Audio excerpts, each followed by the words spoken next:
kiaurai man. Nu gerai, tai žodžiu, bet jeigu kas nors darėt ir kažkas nesigavo, tai sakykit, o jeigu viskas ten gerai arba dar nedarėt, tai kai jau padarysit ar su mokiniais padarysit, jeigu kartais kažką pastebėtumėt, tai būtinai man, būtinai ar parašykit, ar tiesiog pasakykit.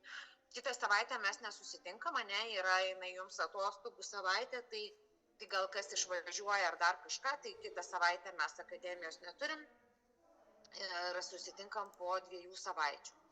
Viskas. Jau einu tada, aš išsijungiu irgi gal kamera bus taip paprasčiau. Susimažinu čia viską ir keliaujam. Tai jo, tai šiandien, kaip sakiau, paimsim mokėjimų balansą ir prisijungsim tarptautinės įmonės kartu su tiesioginiam užsienio investicijom, nes iš tikrųjų tiesioginės užsienio investicijos yra viena iš mokėjimo, tai čia gal ir žinot, nieko naujo nepasakysiu, tai yra viena iš mokėjimo balansų.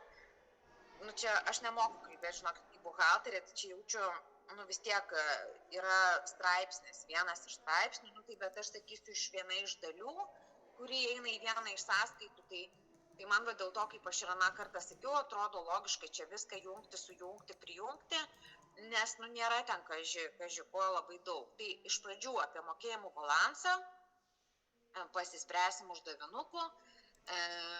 Aš labai irgi stipriai galvojau, tai kiek čia to, nes jeigu šiaip apie mokėjimų balansą kalbėtume, tai ten nėra daug dalykų. Jeigu tiesiog mokėjimų balansas, kokios yra sąskaitos, kaip jis ten turi būti subalansuotas, iš kur ten tie srautai pinigų, bet ekonomikoje tas pats įdomumas prasideda, kada ten kalbam trupučiuką jau toliau, nes mokėjimų balansas be abejo yra susijęs su valiutų kursais, bet jeigu nesimokai Maršalo Lernerio sąlygos tokios ir nesimokai, aš net nežinau kaip jinai lietuviškai, J-curve jinai vadinasi, J kreivė, bet jos turbūt, gal ir vadina J kreivė ar J kreivė, tai va ten kalba apie importo ir eksporto elastingumą.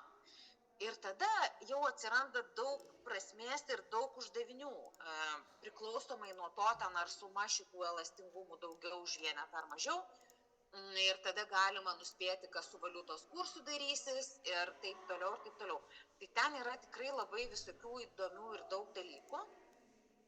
Bet aš kažkaip pagalvojau, kad programa aiškiai neįvardyja, ką ten norėtų, tai kadangi šitie žodžiai nepaminėti, aš nusprendžiau, bent jau šiemet tikrai nueiti tuo paprastesniu keliu ir tiesiog pasiaiškinti, kas tas mokėjimų balansas, kaip ten viskas yra ir čia sustoti ir neiti į tuos, nes tikrai tada galima eiti labai toli ir labai daug. Tai va, ir tada truputėlį apie tarptautinės įmonės. Aš pakeliui ten įterpiau, nežinau, jeigu jums bus nepatogiai, galėsim pasitarti ir aš galėsiu gal sukiloti skaidrės kitaip, bet man pasirodė toj vietoj, kur kalbam apie mokėjimo balansų vieną iš komponentų, būtent tiesioginės užsienio investicijas, ten kalbam apie tarptautinės įmonės, o iš tikrųjų tai apie MNCs, tai yra tarptautinės korporacijos, tai nėra šiaip tarptautinė įmonė, kuri ten yra kažkokia, gal labai maža, bet tai kalbam apie didelės kompanijas ir va ten tada jau ir apie tiesioginės užsienio investicijas daugiau ir apie jas ten, kurios į šalį ir iš šalies.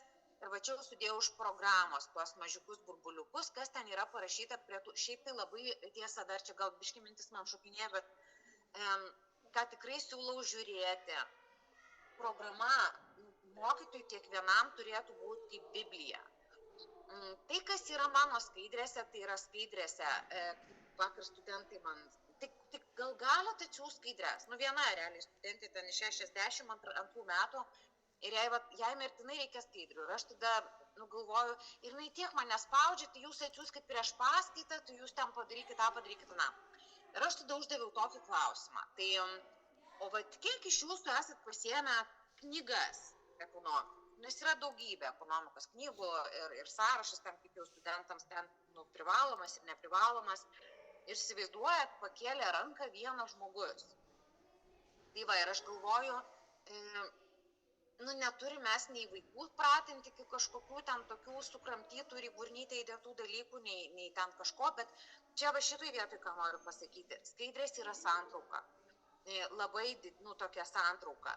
Ir čia mes net ir labai norėdami, ką aš jau esu sakius, jeigu jūs, pavyzdžiui, galite ten skirti 4 pamokas kažkokiai temai, ar ten 5 ar 3, tai mes čia viskas, net kelias temas suplakam į 2 valandas. Tai dėl to mes negalim paimti, tikrai ne visada pakalbam apie tuos dalykus, kurie ten, pavyzdžiui, yra naudodamiesi ten kažkokiais ten duomenimis, nagrinėja, va šičia, kas yra apačioje Lietuvos, ten tiesioginių investicijų, tralelelele, ten kitimą, įmonių skaičių, sektorius ir visa kita.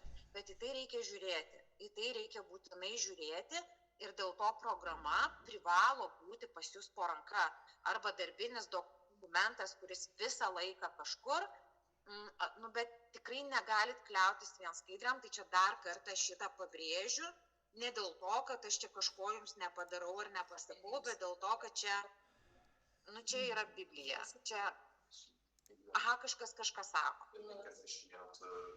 Tai daugelį, kiek tavo bus skirtamo kaštų už 50. Va, žmonės matematikas. Vieną vienetą 120. Gerai.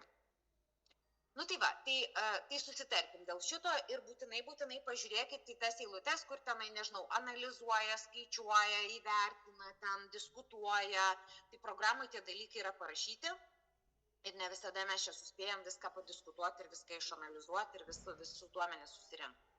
Tai va, tai šitą norėjau atkreipti dėmesį, kad paskui nebūtų nuostabos kažkurioje vietoje.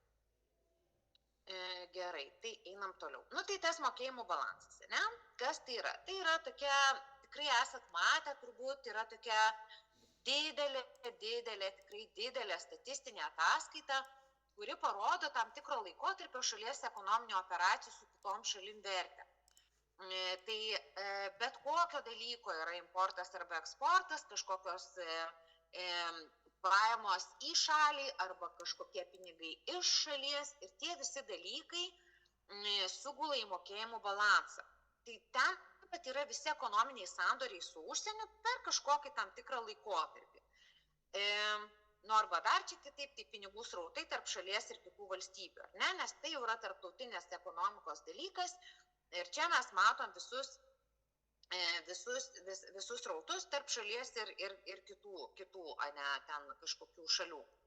Dabar truputėlį, bet labai mažai, čia aš tikrai nesu specialistė ir aš žinau, kad mes čia turim žmonių, kurie gali, tai padėkit man, jeigu aš kažkurioje vietoje kažką jums atrodo neteisingai sakau, tai patikslinkit, nes aš esu ekonomistė, aš nesu finansininkė ir nesu buhalterė ir tikrai prisipažįstu, tai nėra man labai malonios temos ir net nėra man labai įdomios, jeigu tik jau nuoširdžiai. Tai aš tokį minimumą čia irgi. Tai kadangi yra balansas, tai balanse visos operacijos fiksuojamos naudojant tą dvejybinį įrašą. Tai va čia aš taip labai paprastai pabandžiau parašyti, kad plačiaja prasme, ne, tai čia galima jau detalizuoti, bet neikime į tą, tai plačiaja prasme, bet kokie pinigai, kurie patenka į ekonomiką, tai gali būti vadinami kreditu į mokėjimų balansą, o tie pinigai, kurie iškeliauja, tai debitu. Ir pavyzdžiui, čia ne, eksporto pajamos kažkokios balanse bus kreditas, o importo išlaidos bus debitas. Tada čia dar daugiau įdėjau, kad kreditui bus ten bet kokie mokėjimai ten iš vartotojų, įmonių, institucijų, vyriausybių, kur už ekonomikos ribų, tai yra pinigai, kur į mūsų šalį ateina, ir debetui bus viskas, kas išeina. Tai ten mokėjimai kažkokiem kitų šalių vartotojam, įmonėm, institucijom arba kitų šalių vyriausybėm. Tai čia vat irgi įdėjau tokią lentelę. Jinai čia nėra kažkokia nei labai protinga, nei labai gal gera, bet čia tokį bandžiau įdėti kaip pavyzdį, kad būtų kažkoks toks, lengviau suprasti. Pavyzdžiui, kreditas, įplaukos. Lietuvos įmonės ten, pavyzdžiui, eksportuoja baldus į Švediją, arba kažkokie vokiečių turistai apsistoja Lietuvos viešbučiuose ir ten, nežinau, ar ten spa, ten, Lietuvoje perka masažą, ten vakarieniauja, ten dar kažką daro. Ir čia tokie ir apčiuopiam ir neapčiuopiam dalykai. Muzikos grupė parduoda albumus, negauna pajamų už kažkokių ten transliacijų užsienyje. turistai iš Jungtinės karalystės perka bilietus į Lietuvos, va čia dar specialiai nurašiau spektaklį, Lietuvos nacionalinio dramos teatro spektaklį, stebėjo ir Graudžiojo, Romeo ir Džiuljetos istoriją Vilniuje. Ne, atvažiuoja turistai, dar pažiūrėjau, kad būtų su titrais, tai tikrai gali jie tokiam sudalyvauti. Nu, ir debetas, ne kas, tai Lietuvos vyriausybė išlaiko kažkokias užsienyje esančias ambasadas, ten prekybos centrai perka Australijos vyną, kokį nors ir ten mėsos produktus ir parduoda čia. Lietuvos įmonės perka Lenkijoje pagamintus chemijos produktus ir ten vyriausybė moka palūkanas, pavyzdžiui, už paskolas iš užsienio bankų. Nu, tai va tokie visokie gali būti pavyzdžiai. Tai va, dabar kodėl čia svarbus tas mokėjimų balansas? Todėl, kad tie visi tarptautiniai sandoriai gali turėti įtakos vidaus vartojimui, nes čia svarbu, ar mes importuojam, ar eksportuojam, ar ką mes čia darom, valiutų kursui be abejo, infliacijai, eksporto konkurencingumui, užimtumui, nes jeigu labai daug importo ir ten gali, nežinau, daug visokių gali dalykų atsitikti ir tiesioginės užsienio investicijos ir kiti dalykai gali turėti daug įtako šalies ekonomikai, užimtumo, augimui ir visokiem kitokiem dalykam. Tai dėl to yra svarbu stebėti mokėjimų balansą, žiūrėti, kas ten darosi. Ir aišku, mes jeigu paimsim įmonės kokios nors, aš nežinau, ten prekybos centro kokio apyvartą per dieną, ten jau yra labai daug. Bet jeigu mes paimsim visus tarptautinius sandorius šaly, tai yra milžiniški skaičiai. Todėl, kad kažkiek tos tvarkos atsirastų, čia aš taip buitiškai, tai logiška suskirstyti kažkaip tos duomenys į atskiras dalis, kurios yra vadinamos sąskaitomis. Ir tą balansą galime įsivaizduoti kaip kažkokių sandorių knygą, o tas sąskaitas kaip kažkokius skyrius. Tai mes kalbėsim apie, jeigu įsivaizduosim balansą kaip knygą, o skirtingas sąskaitas kaip skyrius, tai iš esmės yra šitoj knygoje yra 3 pagrindiniai skyriai, apie kuriuos mes tuoj ir pasikalbėsim. Tai tą mokėjimų balansą sudaro einamoji, kapitalo ir finansinės sąskaitos. Tai einamojo sąskaitoje yra prekių ir paslaugų sandoriai ir pirminės bei antrinės pajamos per laikotarpį. Tada yra kapitalo sąskaita, tai yra nefinansinio turto sandoriai ir kapitalo pervedimai. Tai ten paskui toliau paaiškinsiu viską detaliai. Ir yra finansinė sąskaita, tai jau finansinės turtas ir turto ir įsipareigojimų sandoriai per laikotarpį. Dabar kas yra įdomu ir svarbu, tai mokėjimų balanso struktūra įvairiose šalyse gali skirtis. Ir jinai nebūtinai turi būti identiška ir tarkim man irgi buvo čia šiek tiek naujienų su Lietuvos tuo mokėjimų balansu, nes mano ta patirtis yra labiau tarptautiniam bakalaureatui dėstyti ir ten jie irgi kalba apie tai, kad skiriasi tie balansai tarp šalių ir jie įsiveda ten tam tikrą tokį kaip unifikuotą, tai ten tikrai nieks nevadina pirminiam ir antriniam pajamom, kur, pavyzdžiui, einamojoje sąskaitoje yra ten net transfers yra ir net, nesvarbu žodžiu, tai man irgi buvo biški kai kur keista ir galvoj savo irgi reikėjo persidėlioti dalykus, kuriuos aš tarsi žinau, bet į tuos tokius lietuviškus. Tai aš ėmiau pagal Lietuvos mokėjimų balansą visus pavadinimus ir taip jau juos pasistengiau sudėti, bet kažkaip literatūros tai nelabai yra. Ir čia sudėjau tokią lentelę tiesiog kaip paruoštuką, kad nereikėtų ten kažkur kuistis ir skaidrėse, man atrodo visada tos kažkokios vizualizacijos yra biški, gal lengviau ir geriau, nes aš tai sunkiai tekstus prisimenu, aš prisimenu eilutes, spalvą, vietą, kažkokią lentelę, brėžinį, nežinau, pakilimą, nuosmukį, bet ne tą vietą, kur buvo parašyta žodžiais, kad buvo pakilimas ir nuosmukis, tai va čia, nežinau, tiem žmonėm, kuriem galbūt lengviau kažkaip vizualiai įsiminti, tai aš tiesiog dėl paprastumo sudėjau į lentelę. Tai dabar apie kiekvieną, kaip sakiau, yra tie knyga, jeigu mokėjimų balansas knyga, tai tie 3 skyriai, tai einamoji sąskaita, kapitalo ir finansinė, ir dabar tada apie kiekvieną truputėlį atskirai pasišnekėkim. Tai einamoji sąskaita, tai yra Nu, pati didžiausia mokėjimų balanso sąskaita, kurioje yra fiksuojamos prekių ir paslaugų eksportas bei importas, grynosios investicijų pajamos iš užsienio turto ir grynasis pervedimų balansas, kur ten asmenų, įmonių, vyriausybių, visokie tarpvalstybiniai mokėjimai. O taip kaip jau balansai yra parašyta, tai yra prekių prekybos balansas, nors ten, pamatysite, aš jums įdėjau iškirpusi, tai yra prekės, paslaugos, pirminės pajamos ir antrinės pajamos, bet tos prekės tai yra eksportas ir importas, paslaugos irgi eksportas ir importas, ir tada pirminės ir antrinės pajamos. Dabar kas čia yra kas? Tai tas prekybos prekėmis balansas, tai aš vadinu tą skirelį prekės, kur yra eksportas ir importas, tai jeigu jau yra eksportas ir importas, tai tada automatiškai jau kažkoks balansas gaunasi, ne? Tai čia yra prekyba prekėmis, tai yra kažkokiom fiziniam prekėm. Nežinau, ryžiai, kava, nafta, kompiuteriai, ten batai, nežinau, dar kas nors. Ir tos prekės kartais vadinamos numatomom, arba angliškai visibles, nes maždaug, tu gali jas pačiupinėti, arba, pavyzdžiui, jeigu veši per pasienį, tai pasienio punktą galima susistabdyti, iškraustyti ir jas, fiziškai pamatyti, tai kas ten per prekės, ne? Prekybos paslaugom balansas, tai čia visokios paslaugos, gali būti draudimas, gali bankininkystė, gali būti turizmas tas pats, kur jau prie sienos nesusistabdysi, ta prasme pačios jau paslaugos pasienį vaikštant nepamatysi ir patikrinti ar pačiupinėti jau pasienio punkte jau šito dalyko negali. Pavyzdžiui, atvažiuoja turistas, ne, ten kažkoks, nežinau, iš Lietuvos ten, tarkim, ir sumoka už taksi Paryžiui, tai tos išlaidos įsiskaičiuos į mokėjimų balansą, bet jos jau kažkur vaikšto, nes tas turistas gali būti iš belekur ir atvažiavo ten į Paryžių ir užsienietis kažką sumokėjo. Tai tas prekybos balansas, arba dar kartais vadina prekybos saldo, tai yra skirtumas tarp eksportuotų prekių ir paslaugų vertės bei importuotų prekių ir paslaugų vertės. Tai ir būtent šitas prekybos balansas, tai jau aš sakiau, kad einamoji sąskaita yra pati didžiausia, taip, tai tiesa, bet einamojo sąskaitoj, tai prekybos balansas, tai yra prekybos prekėm ir prekyba paslaugom, tai irgi yra didžiausia einamosios sąskaitos dalis. Ir kas čia yra visai nepaslaptis, tai vadinamas grynuoju eksporto.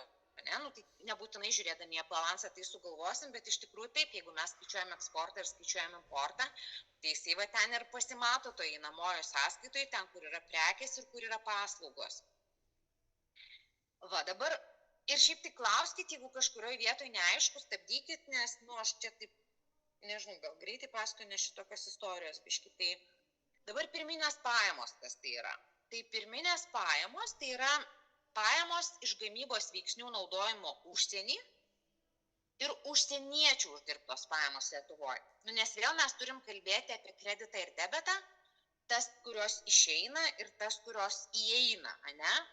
Tai gali būti darbo užmokestis, ten, pavyzdžiui, lietuviai kažką uždirba užsienį arba užsieniečiai gauna dirbdami Lietuvoje, tada investicijų pajamos, ten dividendai, palūkanos kokios nors ten, iš kažkokių investicijų, subsidijos ir mokesčiai.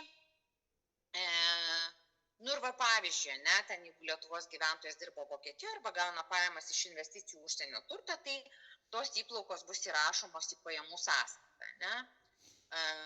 O jeigu ten kažkokios šalies įmonės moka dividendus užsienio investuotojams, tai bus kaip išmoka, bet irgi toj pirminių pajamų sąskaitoje. Dabar antrinės pajamos, tai bus pervedimai, kaip bakalaureatas, tai sako, kai neliečia rankų jokie daiktai.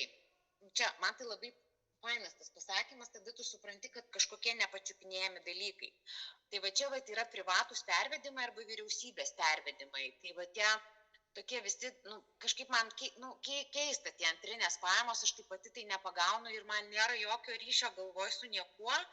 Bet taip jau vadinam lietuviškai, tai angliškai tai net transfers yra ir tai yra kaip ir aišku, nes transferiniai mokėjimai tai yra faktas, kad tai yra ne už kažkas prekes ir paslaugas, o tiesiog kai vaikšto pinigai iš vienų rankų į kitas. Tai čia viskas yra tas pats, tik tai kitaip pavadinta.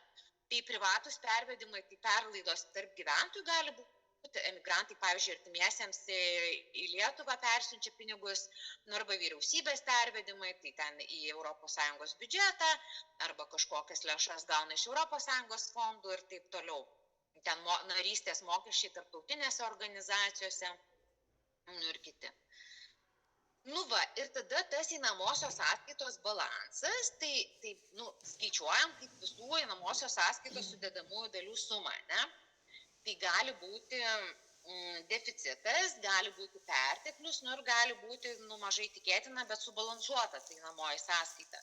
Tai deficitas nebus tada, kada išmokų bus daugiau negu įplaukų ir kodėl tai gali būti, tai ten gali būti, nežinau, kažkokios priežastys, dėl ko eksportas yra brangesnis užsienio pirkėjam, ten, čia kelis pavyzdžiui dėjau, darbo sąnaudos didelės arba kaštai, aukštas valiutos kursas, ten gal šiaip yra linkę vartotojai pirkti importinės prekes ten dėl kainos ar kažkokios kokybės, ar mados, ar ten įpročių kažkokių. Gali būti perteklius, kada įplaukų daugiau negu išmokam, tai čia kaip belė kokiam, nežinau, asmeniniam biudžete, ten išleidi daugiau negu gauni, tai deficitas, ir jeigu gauni daugiau negu išleidi, tai perteklius, ne? Ir tada gali būti subalansuota sąskaita, tai kada jau eksportų vertė bus lygi importų vertei, tai grinasis eksportas bus 0, bet taip balansuose beveik niekada nebūna. Ir aš čia iškirpau tik tai gabaliuką, čia būtent yra einamoji sąskaita prekybos balanso,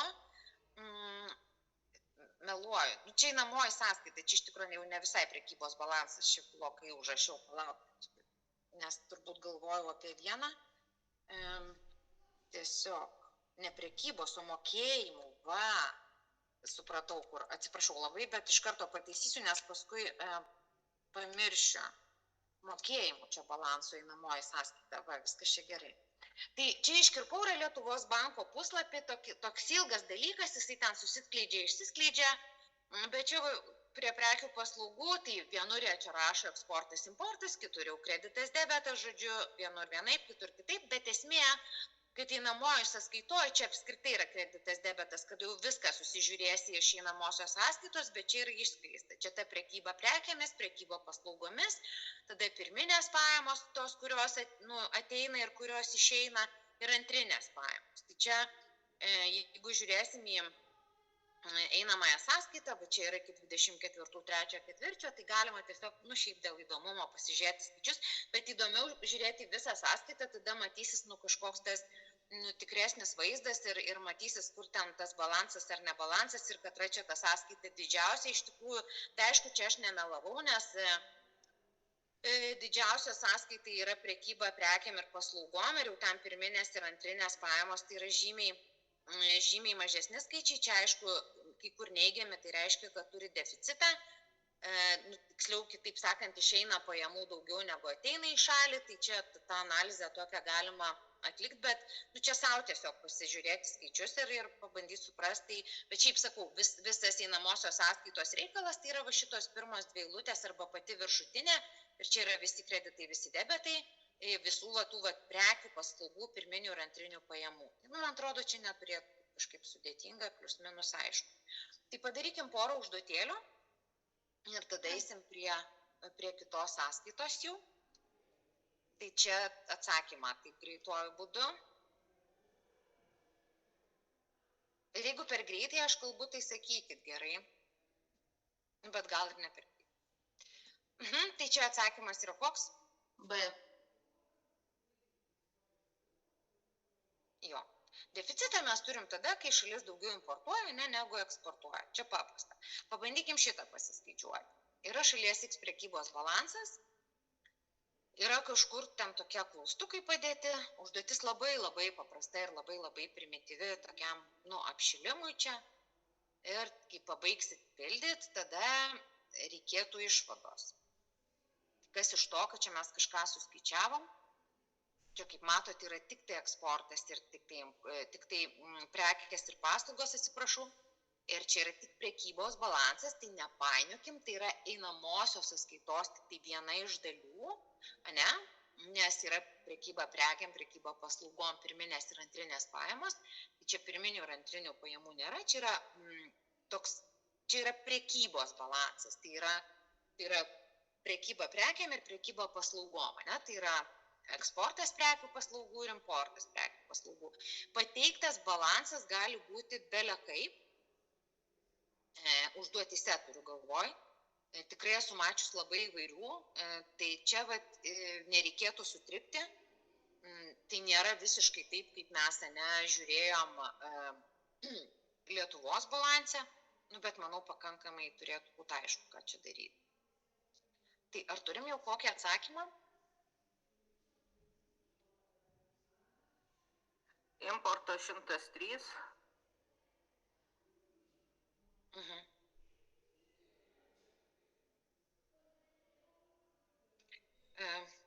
Prekybos prekiamas balansas -31. Visi taip gaunat? Galiu aš Ir paslaugom 13, ne? O kaip čia gaunasi visi šitie skaičiai? Tai skaičiai gaunasi kaip? Atimti arba sudėti. Atimti arba sudėti. Ačiū, čia geras atsakymas. Tai dabar žiūrėkit, mūsų klausia importo. Prie importo yra akivaizdu prekės ir paslaugos. Akivaizdu, nes akivaizdu. Eksportas yra prekės ir paslaugos, nes tai yra prekybos balansas. Tai prekybos balanse yra prekyba prekėmis ir prekyba paslaugomis, kitaip sakant, yra prekių importas, eksportas ir paslaugų importas, eksportas. Tai čia prie eksporto mes turim prekes ir paslaugas, sudedam yra 8,5. Tada importas irgi nebus daugiau nieko, tik tai prekės ir paslaugos. Tai prekės 8, paslaugos 15, sudedam ir gaunam, 103, ne? 103 gaunam. Dabar klausia prekybos prekėmis balanso. Gerai, aš tada gal padarau, aš nežinau, ar čia taip reikia daryti, bet aš gal padarysiu, kad būtų aiškiau 8 plus 15, ne, lygu. Ar taip bus geriau? Tai žinoma, žinosim, kaip skaičiuoti. Gerai. Tai tada dabar. Prekybos prekėmis balansas, jeigu prekyba prekėmis, tai yra prekių eksportas ir prekių importas. Tai prekių eksportas yra 57, tą, ką mes išeksportuojam, tai yra, išeksportuojam, tai pinigai ateina pas mus į šalį, tą, ką mes importuojam, išeina iš mūsų šalies pinigai. Tai vadinasi, man reikia atimti 8. Ir tada aš gaunu -31. Plauk, čia biškį patrauksiu. Teisingai gaunu, ne? 8,7, jo, 1. Tada prekyba paslaugomis. Vėl žiūriu, paslaugų eksportas yra 28, paslaugų importas yra 15, atimu 15 ir gaunu 13. Dabar prekybos balansas, tai reikia eksportas minus importas. Ne eksportas minus importas, o prekyba prekiam minus prekyba plus, žodžiu, viską reikia sudėti. Tai minus 31 plus 13, ne, lygu. Tai gerai aš skaičiausiu iš 11, 3, 8 ir iš 2, 1, 1, minus 18. Taip? O sakykit, o čia nereiktų iš importo, tarkim, atimti eksportą. Iš eksporto atimti importą ir gautume minusą irgi. Man kažkaip iš pradžių atrodė, kad bus neįgiamas prekybos balansas, minusinis, nes tai parodo, kiek mes ar daugiau importuojam, ar daugiau eksportuojam prekių. Bet atsakymas ir gausis toks pats. Aš irgi iš eksporto importo atėmiau. Galima. Aš keistų jo iš importos ir eksporto. Gerai. 8,5, antras variantas, ne? Tas pats visiškai. Taip, tas pats gaunasi. Nu, 103. O čia viskas kartu. Tai čia skaičiuoja Daiva, kuri turi problemų su, gal kartais suvokimu uždavinių. Tai šaunuoliai. Bet kai jeigu čia taip gaunasi, tai valio, o ar visur taip gausis? Nu tai aišku. Čia negali gautis kitaip, todėl, kad tai yra prekybos balansas prekiam ir prekybos paslaugom balansas. Tai čia jokios, realiai jokio skirtumo. Nes mes galim, jeigu, pavyzdžiui, mes paimsim ir sudėliosime eilutes taip, kaip yra mūsų mokėjimų balanse, tai ten bus ne eksportas, importas ir ten dar kažkas, bet bus prekės, prie prekių bus eksportas, importas, tada bus paslaugos, bus eksportas, importas ir tada turėsime balansą. Žodžiu, abu variantai geri yra. Absoliučiai. Ir ačiū Jums, kad pastebėjo. Tai viskas, ne? Taip. Jėzau, kaip faina, kad va Jūs viską čia matot ir viską man pasakot. Nu va, tai einam tada toliau. Tada, tai čia tų uždavinių, žinokit, čia nėra, kaži ko, aš ten esu dar pridėjus, bet jie tokie va. Tai einam į kapitalo sąskaitą. Kapitalo sąskaita yra pati mažiausia paprastai mokėjimų balanso dalis. Ten visokios kapitalo įplaukos ir išmokos ir tai yra nefinansinio, kaip aš jau sakiau, ne kur rankyčių neliečia daiktai, tai yra nefinansinio turto sandoriai ir kapitalo pervedimai per laikotarpį.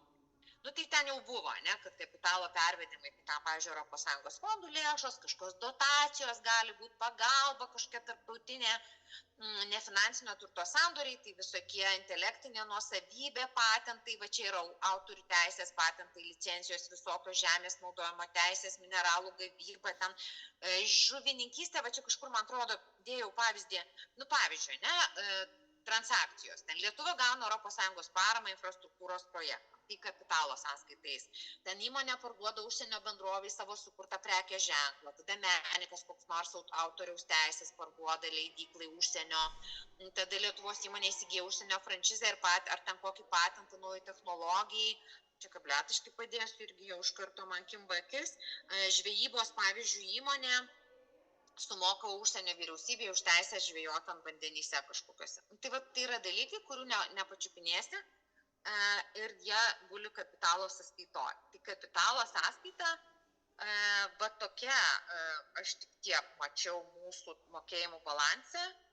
Ir jinai va čia 102, ten aš nebeprisimenu, kažkiek dideli buvo skaičiai einamojo sąskaitoje, tai šitą tikrai yra mažytė labai. Ir šiaip apie ją daugiau nėra ką papasakoti.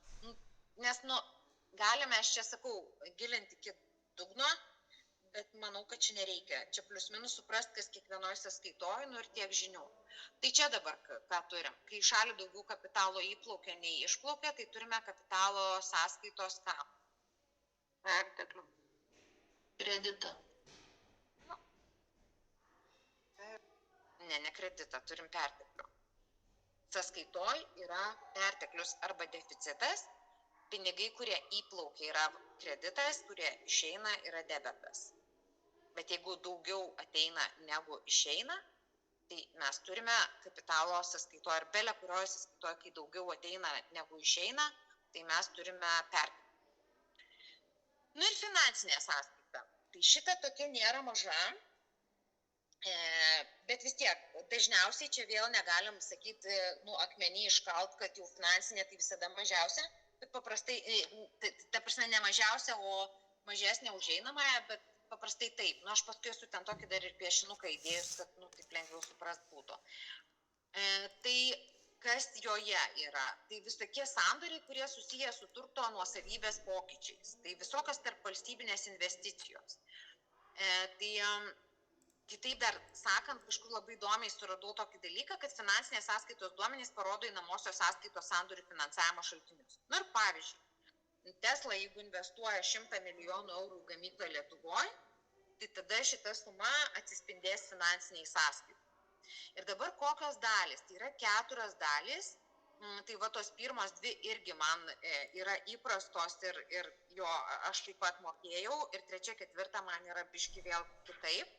Bet yra kaip yra. Tai lietuviška mokėjimų balanse 4 dalys yra tokios. Yra tiesioginės užsienio investicijos. Jie ten rašo tiesioginės investicijos, bet tai yra iš esmės apie užsienio investicijas. tada portfelinės investicijos, kitos investicijos ir oficialiosios tarptautinės atsargos. Va, tai taip atrodo finansinė sąskaita Lietuvos mokėjimų balanse. Tai yra užsienio turtas ir įsipareigojimai, tai čia vat jau ką gaunam tada, tai va čia jau ką gaunam, ne, bet jeigu po žingsnį, tai tiesioginės investicijos, portfelinės, kitos ir ten oficialiosios tarptautinės atsargos apačioj. Tai vat irgi galit pasižiūrėti, galit pasiskaičiuoti, tai galima sukonstruoti užduotį ir iš šito mokėjimų balanso. Čia tik tai, netingėti reikia, paimi, išimi kažkokių skaičių, ir duodi šius langelius užpildyti ir dar be to tikrai turi atsakymus. Tai čia tiesiog kūrybiškumo reikalas, kur ką iš ko padaryti. Tai dabar šiek tiek daugiau, sakiau, sustosiu prie tiesioginių užsienio investicijų, nes tai yra viena vertus finansinės sąskaitos dalis, kita vertus tai yra programoje kaip atskira tema, ten kokia nors 25x, ten x, neatsimenu kiek, apie tas tarptautinės įmonės ir tiesioginės užsienio investicijas ir jų ten poveikį ekonomikai. Tai čia tada truputėlį mes šitoj daly, sakau, galėsit pasakyti, jeigu reikia perkelti kitur, bet man kažkaip čia viskas sugulė į vieną vietą, tai šiek tiek ilgiau čia užtruksim prie tiesioginių užsienio investicijų ir tik tada jau eisim prie portfelinių, bet tai nereiškia, kad čia kalbam apie, tiek ilgai apie tą kažkodėl ypatingą ar ten kokią mokėjimų balanso eilutę, ne, tai ne, čia tik tai daugiau dėl to, kad dar yra atskira tema programai, kuri, manau, nėra verta būti tema. Tai va, tai dabar kas tai yra? Tai yra ilgalaikės kapitalo investicijos, kurias tarptautinės įmonės arba, aš tai būčiau linkus visgi vadinti tarptautiniam korporacijom, mes dar ir vakar su kolegom apie tai diskutavom, todėl kad bet kokio šiaip literatūroje nelietuviškai visur rašo MNCs ir tos MNCs tai nėra kažkoks pieno fabrikėlis, tai yra didžiulės tarptautinės kompanijos. Tai vat nežinau, aš kai kur rašau tarptautinės įmonės, nes programoje taip, bet šiaip kitur rašau tarptautinės korporacijos ir tai laikykim gal kaip, nežinau, sinonimu. Tai vat tai yra tos ilgalaikės kapitalo investicijos, kurias va tos įmonės tarptautinės ar tarptautinės korporacijos vykdo užsienio rinkose. Kažkur dar radau, kad tiesioginės užsienio investicijos vykdomos kai vienos šalies bendrovė, tarptautinė korporacija arba fizinis asmuo, dar sako, investuoja į kitos šalies turtą arba perima bendrovių nuosavybės dalį. Ir paprastai tai yra užsienio šaly veikiančios įmonės akcijų įsigijimas,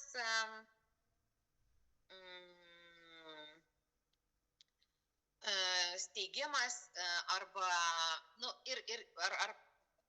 siekiant išplėsti veiklą įmonės. Tai pavyzdžiui, Apple gamyklos Kinijoje yra tiesioginių užsienio investicijų pavyzdys, nes bendrovė kaip ir investuoja į gamybos pajėgumus už savo šalies ribų, jie ten steigia įmonės ir mes čia apie tai biškį tuoj pakalbėsim ir daugiau. Dabar tos tiesioginės užsienio investicijos, ir čia sakau, jeigu kažkas esat daugiau susidūrę su mokėjimų balansu ir galit mane papildyti arba pataisyti, tai tikrai labai laukiu. Tai jos gali būti dviejų formų, plyno lauko arba susijungimai ir įsigijimai. Tai plyno lauko investicijos, tai kada yra užsienyje sukuriama nauja bendrovė arba kažkokia infrastruktūra ir tai yra vienas iš būdų patekti į rinką. O susijungimai ir įsigijimai, tai čia mes jau šitus dalykus žinom iš mikroekonomikos, pirma dalis vadovėlio, ten viskas surašyta, tai kada jau yra turtas ir tos teisės perduodamos savininkui kažkam užsienyje. Tai dvi bendrovės sujungiamos į vieną, o įsigijimo atveju tai viena bendrovė kita perima.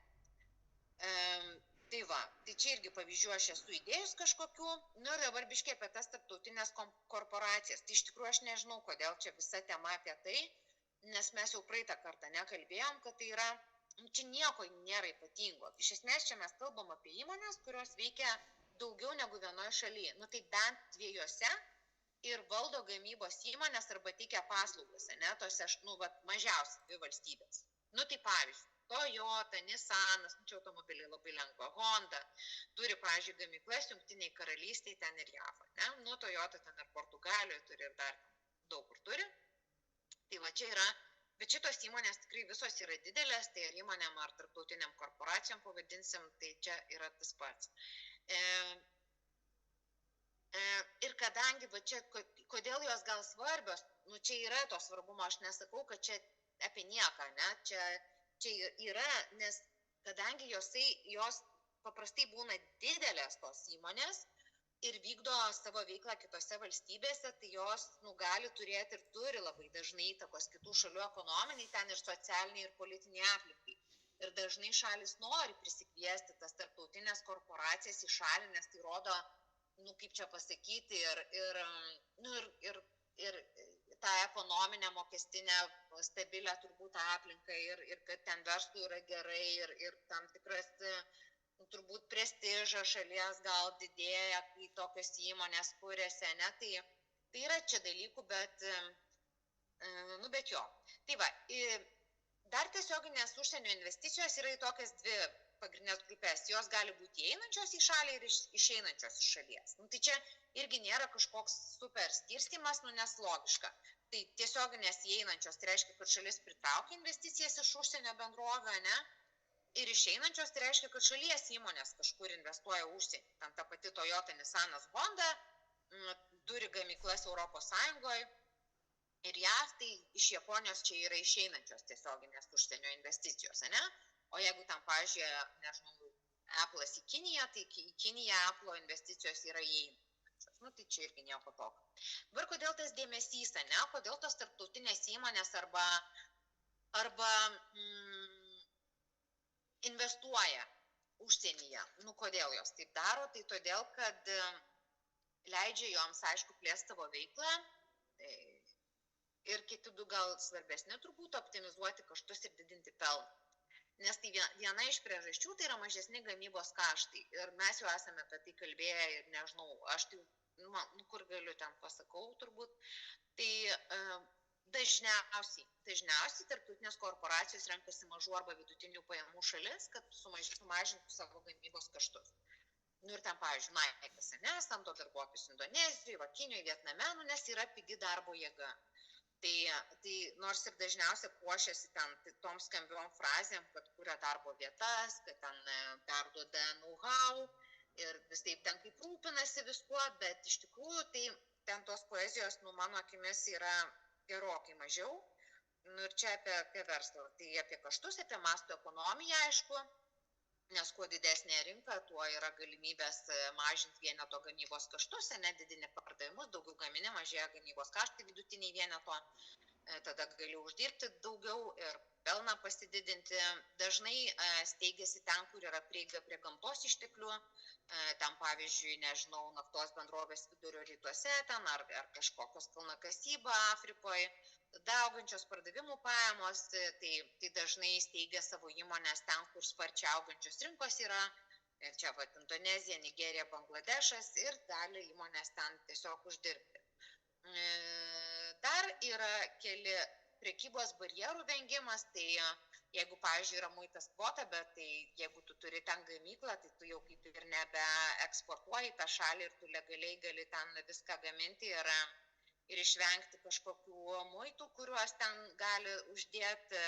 Tada logistiniai pranašumai, kada vietoj gamini, tai mažėja logistikos kaštai, laikas trumpėja pristatymo, finansinės, aišku, paskatos, nes dažnai vyriausybės, kaip sakiau, yra tam tikras ir prestižo reikalas turėti rimtas įmonės savo šaly, tai gali būti mokesčių lengvatos, tai gali būti subsidijos, gali būti kiti visokie būdai, kad būtų pritrauktos tiesioginės užsienio investicijos.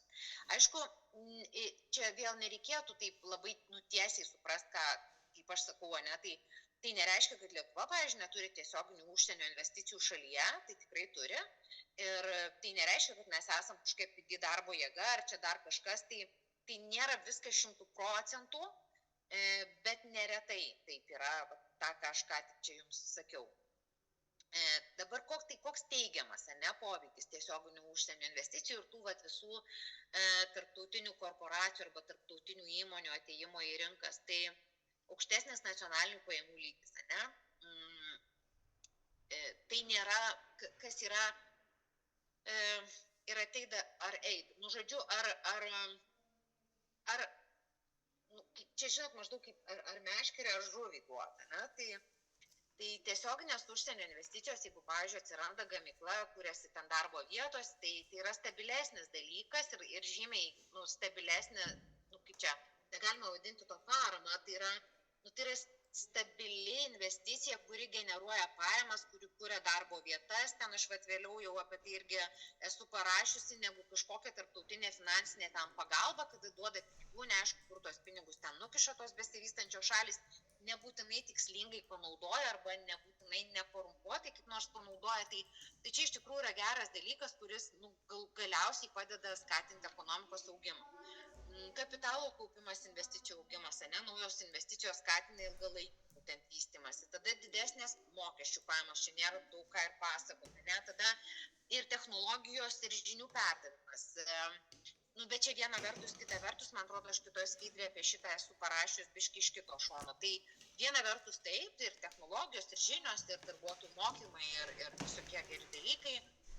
Konkurencingumo didėjimas. Tai jeigu čia turbūt su prierašu, jeigu pajėgia, tai tos vietos įmonės, kai konkuruoja su tom tarptautiniam korporacijom, vis tiek stengiasi dirbti efektyviau, kažkokių diegti inovacijų, nes jeigu nori išlikti rinkoje, tai turi kažką daryti. Kuriamos naujos darbo vietos, auga gyventojų pajamos, gerėja gyvenimo kokybė, čia iš tų pozityvių infrastruktūros plėtra labai dažnai ne tik tai gamyklos atsiranda, bet ir infrastruktūra, nes reikia ir logistikai, ir gali ir keliai, ir visokie dalykai gali būti sutvarkyti dėl to.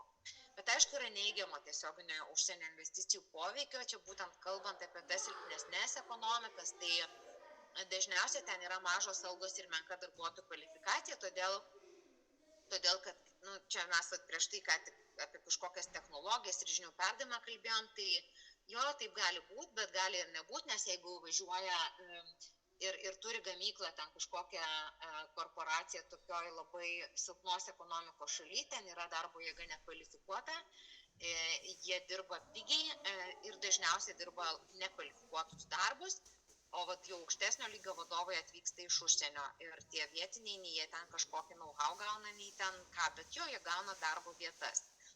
Tada gali pasitaikyti darbo sąlygų pažeidimų, nes paprastai tokiose šalyse būna silpnesnis reguliavimas, gali ten būti ignoruojami ne įmonės, bet apskritai darbo apsaugos, aplinkos saugos reikalavimai ir mes esam tikrai girdėję daug atvejų ir Bangladeše, kai gamykla ten sugriuvo ir daugybė žmonių žuvo, tai daug tų tokių yra, tikrai yra įvykę atsitikimų ir būtent dėl to, kad ten ir taršos reikalavimai mažesni, ir korupcija didelė, ir dar daug dalykų, tai manau, nieks ten nepypsia apie 4 dienų darbo savaitę ir ten dar kažkokį kilimą tą darbę ir dar kažką.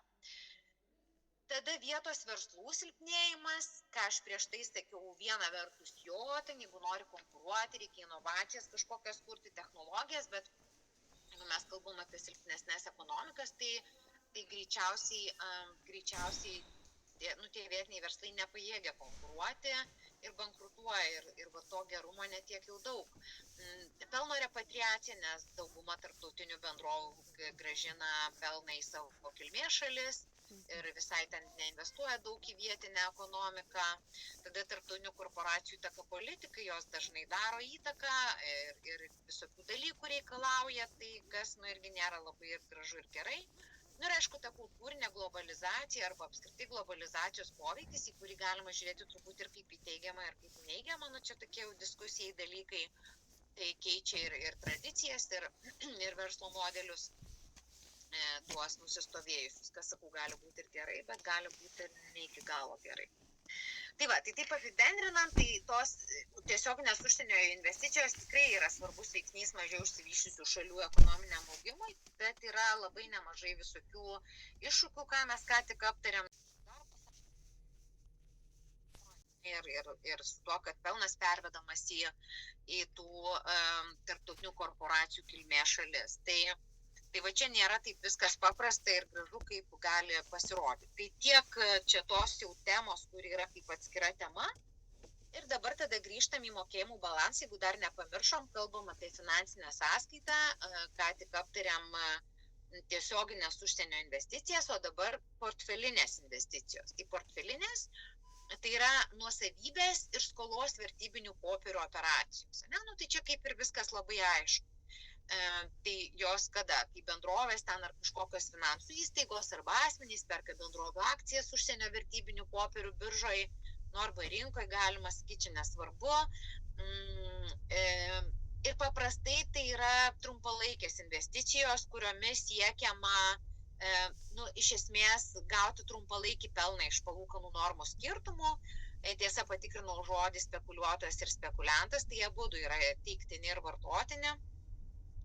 Tai va čia apie tuos labiau spekuliantus, spekuliuotojus yra kalbama, nes nebūtinai apie ilgalaikį investavimą, bet dažniausiai apie galimybę diversifikuoti, pirkti to nuo kito ten ir 10 ir pavaldyti rizikas. Tada yra kitos investicijos ir dar atsargos bus, ne? Tai čia tas trečias komponentas iš finansų sąskaitos. Čia yra visos finansinės operacijos, čia labai gudriai rašo, neįtrauktos į tiesioginių investicijų, portfelinių investicijų, išvestinių finansinių priemonių arba oficialių tarptautinių atsargų kategorijų. Žodžiu, trumpai tariant, jeigu tai nėra tiesioginės užsienio investicijos pagal apibrėžimą ir nėra portfelinės, tai yra kitos ir nesigilinti. Jeigu suprantu, kad tai ne apie vertybinius popierius ir jeigu suprantu, kad tai nėra apie kažkokias tarptautinės įmonės, kurios investuoja į šalį arba mes kaip didelį įmonę investuojame į kitą valstybę, tai tada reiškia bus priskirta prie kitų investicijų. Ir čia gali būti įsiskolinimo už prekes paslaugas, gryni pinigai, indėliai, ir visokie kitokie ten įsipareigojimai, ir aš čia siūlau nesigilinti ir nesukti per daug galvos. Ir paskutinis, atsiprašau, paskutinė, nežinau net kaip pavadinti, dalis, finansų komponentas ar elementas toje finansų sąskaitoje, tai yra oficialiosios tarptautinės atsargos. Tai čia jau turi būti likvidus ir aukšto kreditingumo užsienio turtas, kurį, jeigu kalbam apie Lietuvą, tai valdomas Lietuvos banko, turi didelę paklausą ir kreditingumą LB valdomas užsienio turtas, kuris, esant reikalui, gali būti nedelsiant panaudotas, reguliuoti ten tą tarptautinių mokėjimų disbalansą ar kažkokius kitokius dalykus. Tai dabar, kas čia sudaro tas tarptautinės atsargas, tai visokios konvertuojamos valiutos išskyrus eurą, piniginis auksas, specialiosios skolinimosi teisės, kas aš nuoširdžiai nežinau, kas tai yra, ir atsargų pozicija tarptautiniam valiutos fonde. Tai aš manau, kad šito mokytis irgi mintinai nereikia, bet iš esmės čia reikia suprasti, kad tai yra likvidus kažkoks turtas, užsienio turtas, o likvidus tai reiškia likvidžiausias, tai yra pinigai, auksas, tai užsienio valiutos, auksas ir kiti dalykai, ką jau Lietuvos bankas ten, kam reikia, tegul žinosi, bet iš esmės, pavyzdžiui, jeigu mes kalbėtume apie kažkokią kitą šalį ir pamenat, kalbėjome vieną kartą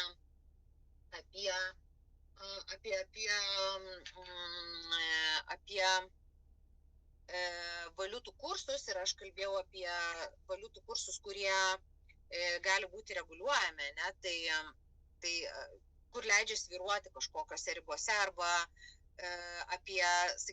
apskritai apie fiksuotą valiutos kursą, tai ten stipriai gali reikėti oficialių tų tarptautinių atsargų, kad būtų galima reguliuoti valiutos kursą, ne? Ten jeigu jisai silpnėja arba stiprėja, tai čia tada jį pirkti arba parduoti, tai už kitą valiutą tada, tarkim, perki. Tai va čia reikia tada turėti daug tų atsargų, kad būtų galima naudoti. Dabar jau apie visą mokėjimų balansą kalbant, tai irgi gali būti perteklius ir deficitas, kaip ir asmeniniai banko sąskaitoje. Jeigu mes turime daugiau indėlių banko sąskaitoje ir mažiau išimam pinigų, tai mes turim balansą. Tai ekonomikai bus perteklinis balansas ir jeigu... kažkas sakė. Ir jeigu daugiau išimam negu įdedam, tai